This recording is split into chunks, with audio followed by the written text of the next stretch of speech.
Relato, gente, se chama Confissão de Algo que Eu Fiz. Oi, Li, você pode me chamar de Mari. E hoje eu quero contar sobre uma maldade que eu fiz quando era jovem e que me arrependo até hoje. Bom, tudo começou na adolescência. Tínhamos ali de 15 para 16 anos. Foi em uma festa de família, onde eu estava ali com alguns primos e primas e mais alguns ali agregados da família. Nós estávamos mais afastados do restante ali dos adultos, dos mais velhos. E lembro que era tipo uma rodinha assim, sabe? Bebíamos escondido, estávamos bebendo escondido, rindo, jogando conversa fora. Até que, bom, decidimos brincar de verdade ou consequência. E acabou que ali durante o desenrolar da brincadeira, eu e meu primo Renato nos beijamos. Para ele, foi apenas uma brincadeira boba, um momento esquecido ali no dia seguinte. Mas para mim, significou muita coisa. Aquele beijo se tornou a raiz da minha obsessão. E eu comecei a investir nisso e tentar chamar ali a sua atenção. Na época, pelo MSN, eu tentava conversar com ele a todo custo, e às vezes ele até desconversava, mas eu ficava naquela insistência, sabe? Até que marcamos de ficar outra vez. Foi tudo perfeito e depois daquele primeiro encontro saímos várias e várias outras vezes. Escondido, né, claro, pois ninguém da família podia nem sequer sonhar que aquilo estava acontecendo. Até que chegou um dia em que ele disse que aquilo estava indo longe demais. E por sermos primos, era melhor pararmos. E assim, eu tive que aceitar e fingir que pra mim estava tudo bem. Mas não estava. Enquanto ele seguia em frente, conhecendo ali outras meninas, vivendo a sua juventude, normalmente, eu ficava parada ali, presa naqueles instantes que vivemos juntos. E eu cresci alimentando essa paixão que era silenciosa, sabe? Esse amor doentio. Até que tudo isso se tornou o meu único motivo pra existir.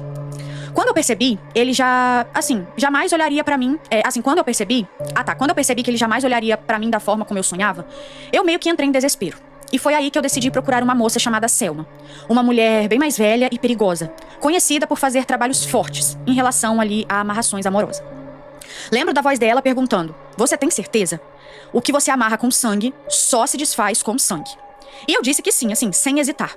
Lembro que entreguei a ela mechas do cabelo dele, fotos e até uma camisa suada que roubei depois ali de um encontro, pois eu gostava de ficar com a camisa dele. Sim, bem doentio, eu sei. Bom, a amarração foi feita em uma noite de lua cheia. E eu tive que usar o meu próprio sangue, junto das outras coisas, com um pouco de terra de cemitério. Não sei, qual o sentido dessas coisas, mas eu apenas fiz o que me foi pedido. E bom, funcionou.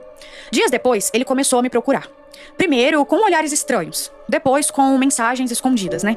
Até que em uma noite ele cedeu e nós ficamos, né? Então começamos a ficar de novo. E eu lembro que ele dizia que parecia estar enfeitiçado, que às vezes sonhava comigo sem querer. E eu, na época cega de amor, achava que, nossa, ele estava apaixonado. E em momento algum eu achava que tudo aquilo era só por causa do feitiço, eu também achava que tinha amor ali. Mas bom, o feitiço, ele não trouxe só felicidade. Além da felicidade, ele trouxe desejo, mas também trouxe muita confusão. Alguns meses depois, ele conheceu Laura, uma moça muito bonita, cheia de vida, o oposto de mim. Contra toda a lógica da magia, ele se apaixonou por ela. E se casaram bem rápido e tiveram uma filha, a Clara. E assim, ali eu deveria ter desistido. Eu deveria ter entendido que aquilo era o fim. Apesar de que eu achei muito estranho o fato de que eu tinha amarrado ele a mim e mesmo assim não conseguia ficar com ele. Bom, mas de qualquer forma, eu não conseguia deixar isso pra lá. Então, mais uma vez, fui até Dona Selma. Com raiva, pedi a ela outra amarração, porém queria algo mais forte e mais cruel. E ela me avisou que, dessa vez, por ser mais forte, talvez poderia acontecer coisas muito ruins e que tudo em volta dele poderia apodrecer. Eu não entendi muito bem o que ela disse na época, mas cega de ódio e de amor, eu só aceitei. Bom, a vida dele desmoronou. Lembro que ele perdeu o emprego, caiu no alcoolismo e vivia brigando com Laura. E durante essas discussões, ele sempre saía de casa e ia me procurar. Era muito frustrante, Leandra, porque ele me procurava, tínhamos ali uma noite maravilhosa, nós ficávamos juntos, mas o feitiço não era capaz de apagar o amor que ele sentia pela Laura, e isso me fazia muita raiva. Então fui mais uma vez até Dona Selma e disse que eu queria algo pra tirar Laura da vida dele. Até que em uma noite, durante uma discussão bem feia, ele acabou a empurrando, e ela caiu da escada e bateu a cabeça e morreu na hora. Quando ele percebeu o que fez, entrou em desespero, chamou a ambulância, mas não tinha muito o que fazer, pois Laura já estava morta. E ele nunca conseguiu superar o que havia feito. Falava pra todos que naquela noite foi como se algo tivesse possuído ele e empurrado Laura. E é óbvio que pra todos ele estava enlouquecendo, mas eu sabia que não.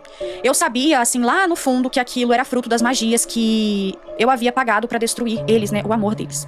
Bom, o Renato foi definhando a cada dia que passava, até que, em uma certa noite, ele tirou a sua própria vida. E bom, a pequena Clara ficou órfã de mãe e de pai e passou a ser criada pela avó materna, porque era quem ela tinha, assim, mais afeição. Enquanto a mim, fiquei aqui sozinha, cercada de memórias podres e até hoje, pela casa, eu ainda escuto, em certas noites, o choro de uma mulher e, às vezes, uma voz de uma criança me chamando, que parece estar vagando pela casa. Não sei se isso talvez é fruto da minha imaginação ou se é algum espírito querendo me atentar pelo que eu fiz. Bom, eu sei que talvez nessa vida eu ainda vá pagar pelo que eu fiz, ou talvez a vida que eu leve hoje em dia já é o preço pelo que eu fiz no passado. Mas de qualquer forma, eu sou muito arrependida. Na época eu era uma mulher, assim, muito jovem, né? Basicamente uma adolescente. Não tinha muita noção do que eu estava fazendo ou com o que eu estava mexendo. Mas enfim, não tem como a gente mudar o passado, né?